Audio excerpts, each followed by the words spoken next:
Welcome to Beyond Hormones, the Business of Wellness, the podcast for hormone and functional medicine providers who want a thriving, predictably profitable practice and maybe a little less stress along the way.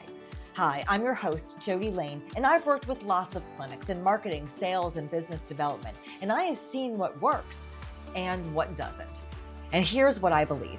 Hormone and wellness care should be available to everyone who wants it. And while providers know the medicine, many struggle with the business side of their cash practice. And that's where I come in.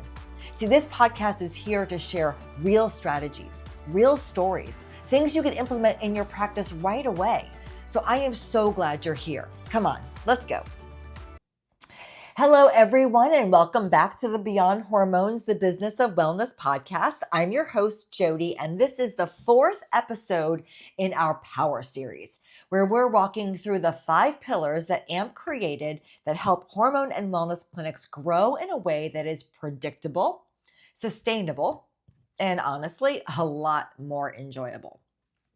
Now, in the last episode, we covered operations, the systems, the SOPs, and the issues list method that keeps a growing clinic from tipping into chaos. Today, I'm so excited, we're moving into the third pillar of the Power framework. It's W, which is workforce. And yes, this is honestly my favorite one. You see, I learned a long time ago that the most important asset in any business is not the product.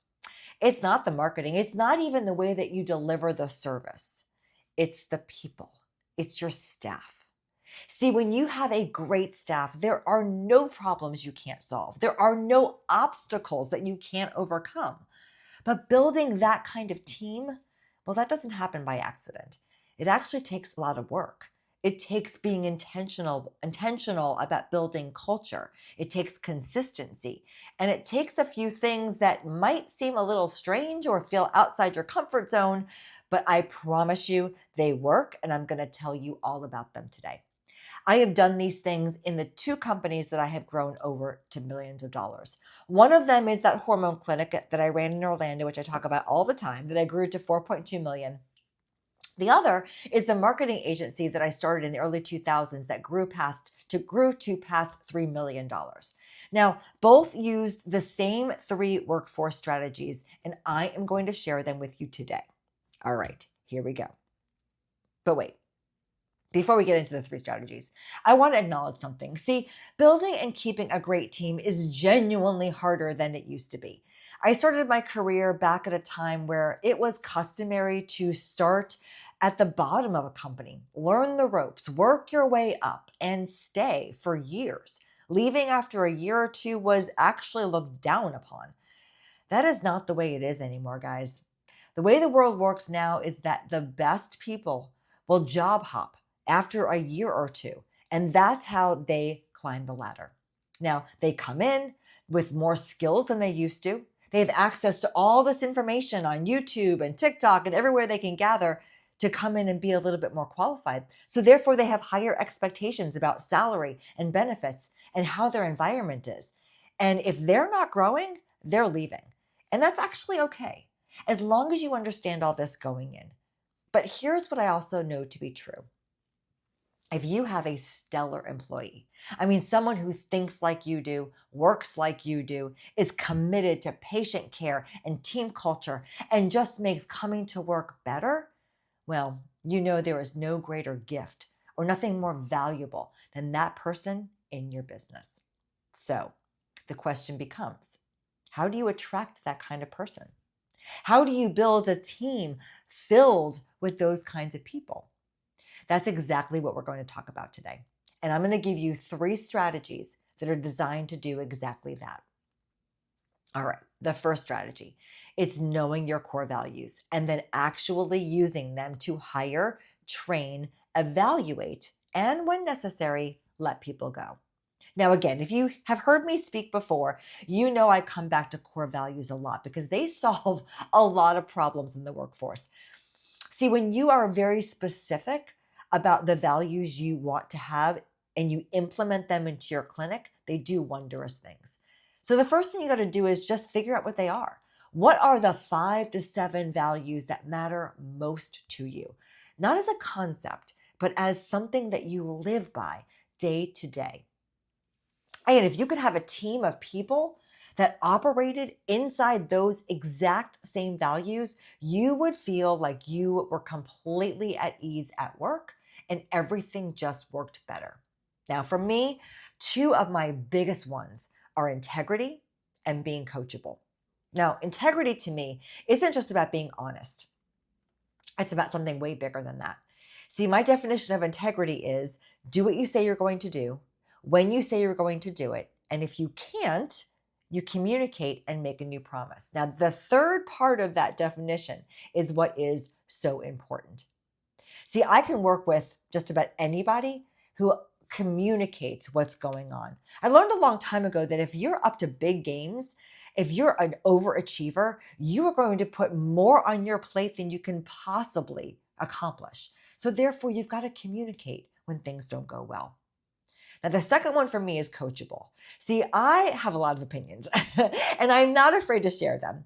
And I want to be able to share my feedback and my observations or a different way of thinking about something so that people can hear it and maybe even receive it with openness, not as criticism. And it's not because I want to be agreed with all the time. Look, I'm not ever really agreed with, and that's okay because sometimes my idea then sparks their idea, and it's a dialogue, not a dictatorship. And if you don't have someone who's coachable, that's just not going to happen. And those are my values. Yours may look completely different, and that's okay. The important thing is that they're very specific to how you actually operate. All right, step 2 is using those values in your hiring process. Don't just communicate the values during the interview. Don't say, these are the values we have. What do you think? Ask questions that reveal whether this person actually lives them too. So, for example, instead of asking, do you believe in integrity? Try something like, tell me a time where you made a commitment and you couldn't keep it. How did you handle it? See, that answer would tell me everything I need to know. Now, step 3 is keeping the values present consistently. And this is the hardest part. You want to reference them in staff meetings, build them into your quarterly reviews, not just reviewing performance in those reviews, but reviewing the values. Ask yourself, how is the team living these values? Ask them how the company is showing up for them. And when it comes to difficult performance conversations or letting someone go, which always sucks, anchor that conversation in values too. So you're not telling someone they're a bad person when they're not doing the job. You're saying, these are the values that we both agreed are important here. And right now, they're not showing up in your work. That changes the entire tone of a conversation. That's hard. It becomes about whether they fit in your culture, not about judgment. And when your whole team is operating from the same core values, well, culture just builds itself. Now, the second strategy sounds simple, and I know some of you are going to be thinking to yourself, okay, Jody, I already do that. But I can tell you that there are a number of clinics that I have walked into where the dynamic between the owner and the staff is still operating from a very old model, where the owner, sometimes unconsciously, treats the team as people who are just there to do what they're told because you're the one that writes the check. Now, as I mentioned, I started my career in the early 90s, and my bosses treated me like I worked for them. And I didn't like it, but I accepted it because that was just the norm. But I didn't feel like I had a voice. I didn't feel like I was appreciated. That model doesn't work anymore. If people feel like they have no say, if they have no voice, if they have no future in your business, the best ones, they're going to leave. Or worse, they'll stay and they will resent you. And when that happens, it shows up in their patient interactions, it shows up in team dynamics, and sometimes in your bottom line. And you may have dealt with this in the past. So what does treating your staff well actually look like? First of all, it does mean paying people well. Look, you know what they're worth. They know what they're worth. So just pay them what they're worth. But it also means showing genuine appreciation, even for things that are in their job description. It doesn't matter. People want to feel appreciated, so thank them. And it also means creating some kind of path for advancement. Even if you have a small clinic, that path doesn't need to be a big title change. It can really just mean more responsibility, It could mean paying for them to have more education. It could mean sending them to a conference or some kind of an increase in pay that's tied to performance. There just has to be something forward to grow to. And the most underused thing you can do, ask for their feedback. Your staff is inside your business every single day. They're talking to your patients. They're seeing things that you're not. They're working inside your systems. They see things that often go unnoticed by someone in your seat. And if you never ask them for their input, not only are you hurting them, but you are missing an enormous opportunity to improve your practice while you're sending a quiet message that their perspective doesn't really matter. And that hurts. And that little resentment eventually is going to cost you. Now, when you ask for feedback, you don't have to implement everything you hear, and you want to be honest about that. Sometimes you're going to get suggestions that just don't make sense for the business because they don't see the whole picture, and that's totally okay. What matters is that people feel heard and that they know their contributions are genuinely considered. If the idea of asking for feedback makes you a little nervous because you're afraid of what you might hear, I hear you. But that's a discomfort that's actually worth paying attention to, and we're going to save that conversation for another episode. What I'll say for now is this. A team that can give you honest feedback is a real gift, not a threat. All right, here's number 3. And this is the one that I get the most pushback on when I first introduce it. And it's the one I got the most pushback from my boss at the hormone clinic in Orlando when I suggested it. But it is also the one that I am most convinced makes the biggest difference. Quarterly meetings. Now, I want you to hear this because when I say a quarterly meeting, I don't mean a staff huddle. I don't mean 2 hours. I mean a full day, once a quarter, usually on a Friday in the 3rd or 4th week of the last month of the quarter. That's right. You close your clinic. You don't see patients. You pay your staff and you spend the entire day working on the business and building the team. I know. I can hear the objections forming in your brain, even though I can't see you. You're closing for a whole day. You're losing patient revenue for a whole day. You're spending money on food and decor and activities and all this stuff that is so unnecessary, Jody. But here's what I know from experience, because I ran 28 quarterly meetings at the Orlando clinic and about 30 at my marketing agency. And both of those businesses had very low turnover. We had high revenue. We enjoyed going to work every day, and we consistently hit our goals. The numbers and the feelings speak for themselves. So let me walk you through what a quarterly meeting really is so that you know exactly what to do. It starts with a theme. Now, I always pick a theme that reflects something that I've noticed the team is working through that during that last quarter. Let me give you an example. During COVID, when everyone was disconnected and some of us were working from home and some coming into the office and communication got really strained, the entire quarterly meeting was built around the theme of communication and listening. Everything we did that day, the activities, the conversations, the exercises, it reinforced the skills of communicating better and listening better. Now, I also love a decor theme. I've done prom night, I've done under the sea, I've done decade parties, I've done Academy Award red carpets. And you don't have to go elaborate on this, especially when you're doing your first one. But that's the moment when a team member walks in and sees the room, it sets the tone immediately for fun and enjoyment. And between Amazon and the dollar store, I never really spend more than a few $100s. And for a team of 20, that's less than $25 a person. And that's not too bad. Now, let's talk about what the agenda typically looks like. So this is what I do. We open with a team building exercise, something that creates connection right away. It sets the tone for the rest of the day. It's especially important if you've recently hired new people since the last meeting. I've done things like 2 truths and a lie. I've done guided meditations. I've done gratitude exercises where everyone shares something that they're grateful about the person sitting next to them, all sorts of things like that. And you don't really have to work very hard to find these things. Just go to Google, type in team building exercises, and you'll find them. Then we go through the agenda so no one is wondering what's coming next. And next is what I call the state of the company.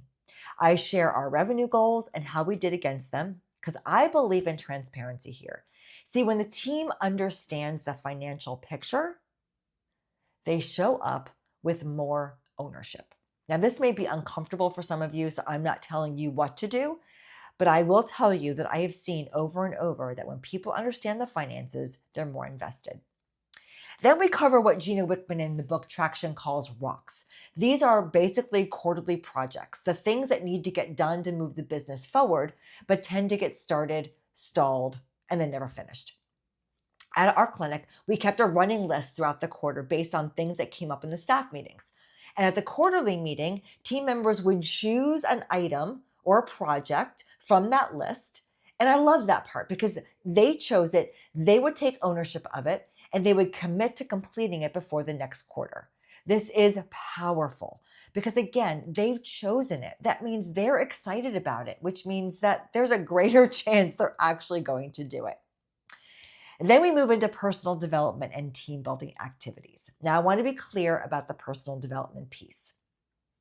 This is not hormone training or clinical consulting or clinical continuing education. This is about helping your team grow as human beings, as communicators, as collaborators, as problem solvers. Because you see, when people improve at the personal level, it shows up every day in their role and in their work. For the listening themed meeting that I mentioned earlier, we did an exercise in pairs where one person shared something from a prompt that they had been provided, and then their paired person had to listen and reflect back exactly what they heard. And then they responded thoughtfully. Now, it sounds simply, and it was genuinely powerful. Team building can be as simple as a shared activity or as fun as something else we did, which was a full lip sync battle. And yes, we did that with the providers and everybody there. It was exactly as chaotic and joyful as it sounds. The point of it all is that people walk out of a quarterly meeting feeling something that they probably didn't feel when they walked in. Most clinics rarely feel like community. People walk out of a quarterly meeting feeling something that they didn't feel like when they walked in, like they were a part of a community, like they were part of something, not just coworkers, but a real team. And that feeling, it carries. As a matter of fact, it carries across the next 90 days until you do it again. Now, before we close out today, here is a simple exercise that you can start this week to just move the needle forward. I want you to sit down and write out your core values. Not a giant long list, although you can do that and just take some away. But I want you to think about every principle you believe in. And then pick the 5 to 7 ones that are most essential to you and how you operate. And that if everyone around you shared them and worked towards them, your work life would just work. Write them down. Give each one a brief definition in your own words, the way I did with integrity and coachable. Because a value without context is just a word on a wall. And once you've got them, think about your current team, not to judge people, just to answer honestly. Are these values present in how we work together right now? And if not, what is the one thing you could do this month to start bringing them into the conversation? No one's going to do this if you don't start. That's it. That's all you need to do. Look, it's no accident that workforce is the third pillar of the power framework. Because if you have a truly, truly exceptional team, people who stand side by side with you to run and grow your business, you can handle anything. Slow months, COVID, really anything. Now, in the next episode of this series, we're going to move into the fourth pillar, which is experience. We're going to talk about the patient experience, what it actually feels like to be in your clinic from the very first touch point all the way through to ongoing care, and how that experience drives retention and referrals or quietly works against your growth. Now, interesting how it comes after workforce because your staff needs to have a great experience before they can give one to your patients. Now, if you're finding value in this series, do me a favor, subscribe so you don't miss the next episode. And as always, I just want to thank you for the work that you do every day to help your patients live healthier and fuller lives. All right. Thank you for being here. Thank you for listening. If you have any comments whatsoever, go ahead, send them to me. Send me an email, Jody, Jody, at acceleratedmedicalpractices.com. I would love to hear what you're thinking about these pillars that we have in our power framework, or just comment on whatever platform you're listening on, whether it's YouTube or Apple Podcasts or Spotify. I would love to hear from you. All right. Thank you so much. See you on the next one. Thank you for listening to Beyond Hormones, the business of wellness. I hope that you're walking away with fresh ideas and real strategies you can use to grow your practice with profit and purpose. If you enjoyed today's episode, be sure to follow the show so you never miss a conversation. And if something you heard today resonated with you, do me a favor, share this episode with a friend or a colleague. It's one of the best ways you can support the show, and it might be exactly what they need to hear right now. If you want even more tools and support, go ahead and head over to acceleratedmedicalpractices.com. Until next time, keep doing the work that matters. Your patients need you, and I am cheering you along every step of the way.